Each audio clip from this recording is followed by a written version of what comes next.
جو مدرسہ ہے مولانا ظفر علی خان دامت برکاتہم العالیہ کا، اس مدرسے کے قریب ایک کوٹھی ہے، اور یہاں کے جو لوگ ہیں بہت اچھے لوگ ہیں، مسلمان ہیں، سنی ہیں، اہل سنت ہیں۔ ان کے کسی لڑکے کا یہ ہے کہ اس کی منگنی ہوگی پرویزی کسی لڑکی کے ساتھ، یہی شیخ محمد کے لوگوں کے ساتھ، اور جب منگنی ہو گئی تو اب نکاح کا وقت آ گیا، تو انہوں نے کہا کہ نکاح ہم نہیں دیں گے۔ پرویزیوں نے کہا یا ہمارے ساتھ بحث کرو، مباحثہ کرو، ہم اپنا مولوی لاتے ہیں، تم اپنے مولوی لاؤ۔ اگر پرویزی ہمارا جیت گیا تو لڑکے کو پرویزی اہل قرآن ہونا پڑے گا، منکر حدیث ہونا پڑے گا، تو پھر لڑکی دے دیں گے۔ اور اگر یہ ہے کہ تمہارا مولوی جیت گیا، مسلمان جیت گیا، پرویزی تو ہے مرتد بے ایمان، تو اس لیے کہہ رہا ہوں میں، اگر تمہارا مسلمان سنی جیت گیا تو پھر یہ ہے کہ لڑکی والے ہم لوگ بھی ہے کہ ہم بھی مسلمان ہو جائیں گے، یہ کریں گے۔ چنانچہ ہمارے بھائی مولانا عبدالرشید صاحب شیخ الحدیث اشرف المدارس کے حضرت نے مجھے بتایا کہ بھائی اس قسم کا مسئلہ ہے اور اس میں آپ نے آنا ہے۔ اب ہم 3-4 شیخ الحدیث جا رہے ہیں، میں مولانا عبدالرشید صاحب اشرف المدارس کی شیخ الحدیث، مولانا اسحاق صاحب جو مسلم شریف پڑھاتے ہیں، مولانا عبدالہادی صاحب جو مناظر اسلام ہیں، اور کچھ ساتھی ہمارے، ہم چلے گئے وہاں۔ گفتگو طے یہ ہو گئی کہ مولانا گفتگو کریں گے عبدالرشید صاحب، اور جیسے ہم لوگ، وہ کہہ رہے تھے نہیں آپ گفتگو کریں گے، جیسے ہم لوگ وہاں پہنچے،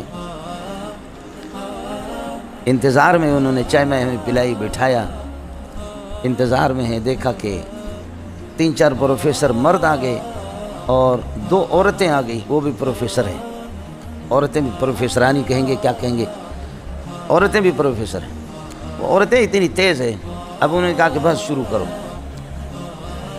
حضرت سے میں نے عرض کیا کہ خواتین کے ساتھ ہم خواتین سے کیا گفتگو کریں گے، اگر ہم جیت بھی جائیں گے تو تب بھی ذلت ہے ہمارے لیے کہ تم نے کون سے عالم سے بحث کی، اور اگر ہار گئے خاتون، کسی خاتون نے ہمیں ہرایا تو ہمارے جیسے رسوا کوئی نہیں ہوگا کائنات کے اندر۔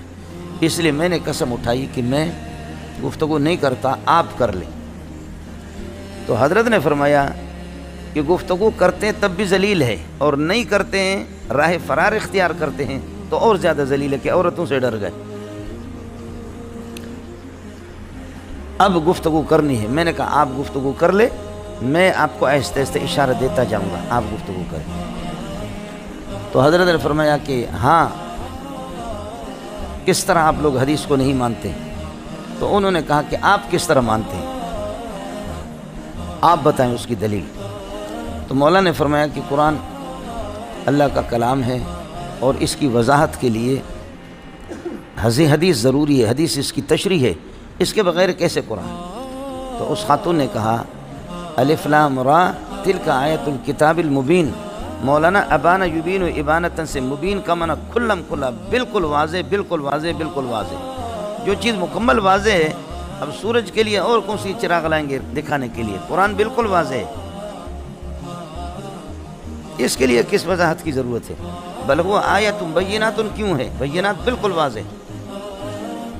مولانا غریب حافظ نہیں ہے، حضرت نے فرمایا کہ یہ عربی میں ہے اور موجز کلام ہے، مختصر ہے۔ تو اس نے کہا اعجمی و عربی، کیا عربی کیا اعجمی، دونوں برابر ہے، سب اس کو سمجھتے ہیں۔ حالانکہ اس آیت کا مقصد ہی یہ نہیں ہے، لیکن اس خاتون نے مغالطہ دیا حضرت کو۔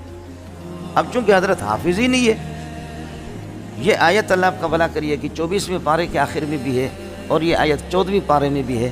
سیاق و سباق سے جو آدمی ترجمہ پڑھاتا ہے، تفسیر پڑھاتا ہے، اس کو، ورنہ اس نے ایسا مغالطہ دیا اعجمی و عربی، کیا عربی کیا اعجمی، بل کلاہما یستویان، دونوں اس میں اعجمی عربی برابر ہے، سب اس کو آسانی سے سمجھ سکتے۔ اب میں نے دیکھا کہ مولانا گھوم گیا، سمجھے؟ یہ ہے جی، اس اگر ایسے کر کے ہم لوگ بیٹھ جاتے ہیں نا، تو پھر ان لوگوں نے کچھ پڑھا بھی نہیں ہے، ان لوگوں نے یہ پڑھا ہوا بھی کچھ بھی نہیں ہوتا ہے، پروفیسر لوگ ہوتے ہیں، اس قسم کے لوگ ہوتے ہیں، سمجھے؟ بہت عجیب مسئلہ ہے، اس لیے گزارش ہے آپ حضرات سے۔ تو پھر میں درمیان میں کود پڑا، میں نے دیکھا کہ مولانا اب شہید ہو رہا ہے، سمجھے؟ مولانا کو پسینے پہ پسینہ آ رہا ہے، پسینے پہ پسینہ آ رہا ہے، پسینے پہ پسینہ، پسینے پہ پسینہ، مولانا اب شہید ہو گیا، سمجھ شریف میں ہے۔ تو اس خاتون سے پھر میں نے آسان طریقے سے کہ عوام کو بھی بات سمجھ میں آ جائے، میں نے کہا کہ قرآن بالکل واضح ہے لیکن میں ایسا نابینا ہوں کہ مجھے کچھ نظر نہیں آتا، آپ مجھے دکھائیں۔ آپ کا کہنا ہے کہ قرآن میں فجر کی رکعتیں آپ کے یہاں کتنی ہیں؟ انہوں نے کہا 2۔ میں نے کہا یہ قرآن میں کس جگہ پر؟ ظہر کی کتنی رکعتیں؟ 4۔ میں نے کہا یہ قرآن میں کس جگہ پر؟ عصر کی کتنی رکعت؟ انہوں نے کہا 4۔ میں نے کہا یہ وہ آیت بتا دو عصر والی جس میں 4 رکعت، مغرب کی 3 رکعت، عشاء کی 4 رکعت۔ اس طرح 45 مسائل میں نے اس کو موٹے موٹے بتائے۔ میں نے کہا دیکھ قرآن میں بالکل واضح ہے اور ماشاءاللہ آپ اس کی وضاحت سے واقف ہیں، میں نابینا ہوں، مجھے نظر نہیں آ رہا، یہ مجھے دکھا دیں۔ اور آپ چاہیں تو سینکڑوں مسائل میں آپ کے سامنے ڈھیر بھی لگا دیں، سمجھے؟ اب انہوں نے کہا کہ آپ ہمیں وقت دے دیں، آپ ہمیں وقت دے دیں، ہم شیخ محمد کو لے کر آئیں گے۔ وہ شیخ محمد پرلے درجے کا، وہ 50 مرتبہ مجھ سے بھاگ چکا ہے، سمجھے؟ ٹائی لگاتا ہے، عالم عالم کچھ بھی نہیں ہے، عربی سے بالکل نا واقف ہے، پڑھا ہی نہیں ہے اس نے کچھ۔ تو خیر انہوں نے کہا کہ 1 ہفتے تک آپ ہمیں مہلت دے دیں۔ میں نے کہا اس وقت تو لکھ دو کہ ہم ہار گئے، اس وقت لکھ دو کہ ہم لاجواب ہو گئے، یہ ہم لکھ دو۔ پھر 1 ہفتے کے بعد جیسے شیخ محمد آئے گا تو ہم بھی آئیں گے، سمجھے؟ تو مجھے پتا تھا کہ شیخ محمد نہیں آئے گا، وہ 50 مرتبہ پہلے بھاگ چکا ہے، تو اس وجہ سے اللہ آپ کا بھلا کرے۔ وہ 1 ہفتے تک وہ آئے بھی نہیں، بڑا رابطہ انہوں نے کیا، نہیں آئے۔ تو آپ کو مزے کی بات بتاؤں، وہ لڑکی والے جو پرویزی تھے انہوں نے لعنتیں بھیجی محمد کو، شیخ محمد کو، اور وہ سارے کے سارے مسلمان ہو گئے، سمجھے؟ میں ان کے اعتراضات تو بعد میں آپ سے عرض کروں گا۔ یہ فتنہ انکار حدیث، اس کی ابتدا کب سے ہوئی؟ اس کی ابتدا خوارج سے ہوئی۔